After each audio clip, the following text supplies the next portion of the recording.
C'est à Granges, entre Sion et Sierre, sur le terrain de la roue libre, que reprend notre aventure. Après un petit déjeuner offert, Pauline et François, les propriétaires des lieux, en ont profité pour quelque peu parler de leur activité et pour présenter un four pas comme les autres, le four solaire. Je pense que plus low-tech que ça, c'est pas possible. C'est une petite boîte qui a l'espace pour une casserole ou un plat gratin. Puis ça monte en plein midi, ça peut monter jusqu'à 140 degrés. Du coup c'est pas mal, à 9 h on prépare les trucs et puis à midi c'est prêt quoi. Puis on laisse toute la matinée dedans. Puis c'est simplement une feuille d'aluminium ici, à l'intérieur c'est aussi recouvert de feuilles d'aluminium mais pas en noir. Puis on met une casserole noire, ça va plus vite. Il y a un double vitrage aussi ici. Et comme on a voulu en apprendre plus sur les activités de Pauline et François, Malou est parti leur poser quelques questions. Alors bonjour, ravi de vous rencontrer. Est-ce que vous pouvez commencer par dire quelques mots sur vous? Moi je finis mes études en ingénierie et environnement, alors la semaine prochaine. D'accord. Et il s'appelle François. Pardon. Moi je m'appelle Pauline et je fais pas mal de choses différentes. Je suis pas mal engagée pour différentes causes et je fais mes études en art.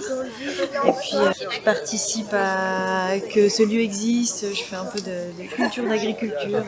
Je prends soin du lieu, des gens et des animaux. Et c'est quoi exactement la roue libre? Quelles valeurs mettez-vous en avant? Est-ce que la roue libre, c'est un lieu d'abord où on essaye de prôner une culture et puis une éducation un peu différente, une éducation un peu collective. En gros, c'est un large panel d'activités qui sont souvent des propositions des personnes qui participent à d'autres activités, qui nous amènent des idées et on se base vraiment sur le principe de créer une nouvelle culture, comme il l'a dit, plus résiliente, peut-être plus basée sur le partage, sur l'amour que sur l'argent. Voilà. On fait tout totalement bénévolement, donc pour nous faire de la com, être actif sur les réseaux et tout ça, c'est très difficile. Donc je trouve que c'est chouette de promouvoir différemment aussi ce genre de lieu. J'ai pas mal d'espoir en les jeunes quoi. Et je pense que vous avez tout en main pour construire. Je suis jeune encore. On a tout en main pour construire un beau futur. Allez. Oui. J'ai quand même confiance aussi aux vieux. Pour écouter et inverse. Que les jeunes écoutent les vieux et qu'on puisse trouver des terrains d'entente. Merci. À présent, direction la gare de Sierre, où 3 membres de l'équipe du VVF se cachent. C'est aux participants de les retrouver pour recevoir l'adresse exacte de la première étape de cette dernière journée. Ok, là je suis à la gare de Sierre, faut absolument que je trouve une cachette parce que les participants doivent pas me trouver parce que je rentre derrière ce banc. Voilà, c'est la galère. On est plusieurs à être cachés à la gare. La personne qui est là au bout de mon doigt n'est pas un voyageur, c'est Lola cachée du VVF. Je crois qu'ils ne m'ont pas vu. Il y a l'équipe Totoro qui vient de passer. Je suis trop discret, ils ne m'ont pas vu. Je crois qu'ils ont trouvé Lola. Mais ils ont toujours pas trouvé Aïcha, c'est elle qui a l'indice. Ça va, on est sauvés. Je suis poursuivi! Non! Ah! L'indice une fois obtenu, les participants se dirigent vers le Stam, un centre culturel niché dans la ville de Sierre.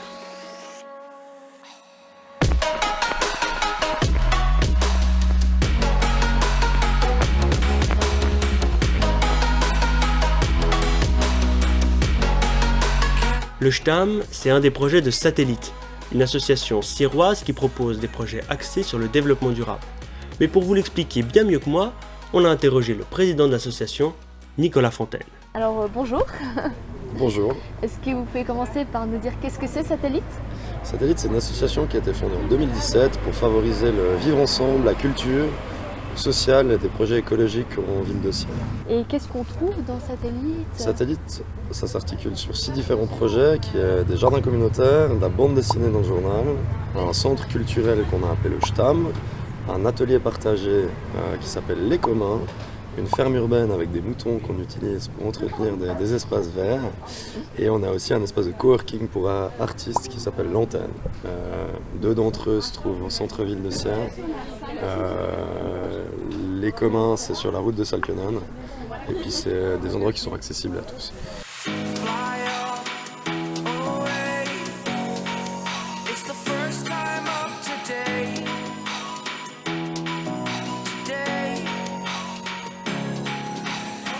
Au Stam, on trouve notamment une objetech, un repair café, mais surtout nos participants qui ont pour défi de confectionner un drapeau à partir de vieux tissus.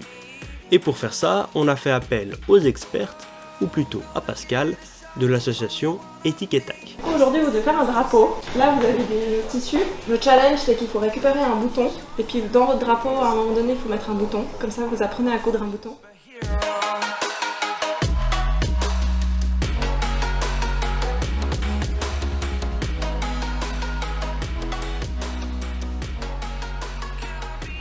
Alors bonjour, ravi de te rencontrer. Est-ce que tu veux commencer par dire quelques mots sur toi, qui tu es? Ok, je m'appelle Pascal et puis je fais partie de l'association Éthique et Tac. Et c'est quoi exactement Éthique et Tac?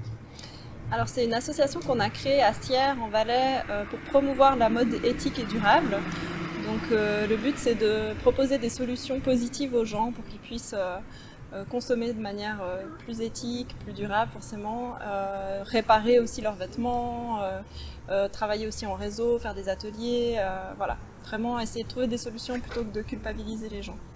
On est basé à Sierre, sinon on travaille aussi beaucoup avec l'association Satellite, ici au Stam, donc on fait des ateliers de couture, de réparation ici par exemple. Par rapport à la mode éthique, je pense que le plus important c'est de consommer moins, c'est d'utiliser plus longtemps les vêtements, de bien les traiter, de les nettoyer correctement, de les réparer. Après vous pouvez faire du troc, vous pouvez aller dans les magasins de deuxième main. Si vous achetez neuf, essayez d'acheter avec des labels de certification, essayez d'acheter à des petits créateurs, enfin voilà. Essayez de consommer différemment et je pense que chacun a sa part à jouer là-dedans pour changer cette industrie qui est une des industries les plus polluantes au monde.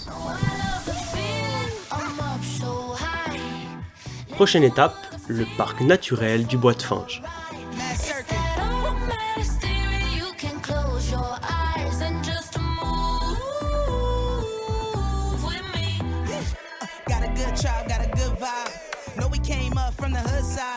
Drop top just to let the hood watch. Hundreds in my pockets, I ain't have to find a good job. I just let it flow. Bars on bars, ain't talking soul. Barstool parties, man, we hit the road, Rolling Stone. This that story they never told, but everyone knows.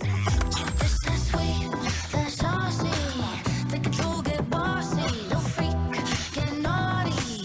Oh yeah, till you freak. Ici, après un petit briefing, il fallait récupérer dans un temps imparti un maximum de plantes exotiques envahissantes, comme par exemple la solidage du Canada, la vergerette, le robinier ou encore la renouée du Japon.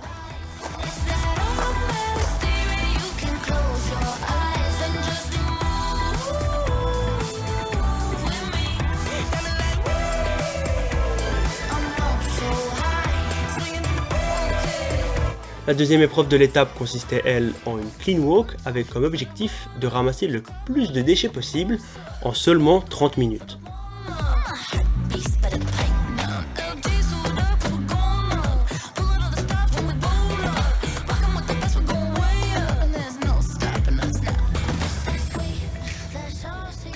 Nous voilà enfin arrivés à la toute dernière étape de ce périple dans le Valais et les participants avaient rendez-vous à Magie Verte.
J'ai créé un lieu dans des espaces qu'on appelle espace magie verte, un lieu qui se veut rassembleur au niveau humain, au niveau artistique, au niveau des valeurs écologiques et tout. Et j'essaie de faire cohabiter les gens, l'esprit, l'intérêt vers l'écologie, vers la culture, la permaculture, et un lieu artistique ici. Et pour revenir à l'appellation, tout le monde disait « Ah mais c'est magique ». J'entendais « c'est magique ». J'avais pas encore sorti le concept ou le nom de magique, tout le monde avait ça. J'ai dit finalement c'est le qualificatif qui s'impose. Magique, parce que tout le monde dit que c'est magique, c'est le ressenti, le résultat de ces gens. Puis vert, parce qu'on est dans la dominance de la vie biologique, la verdure et toute cette énergie. Donc pour moi, c'est pas un décor. La nature est plus qu'un décor. Le jour où on se met en résonance, comme les Indiens savaient le faire et tout, sans faire de la mystification, on a une énergie qu'on doit connaître qui est vivante, etc.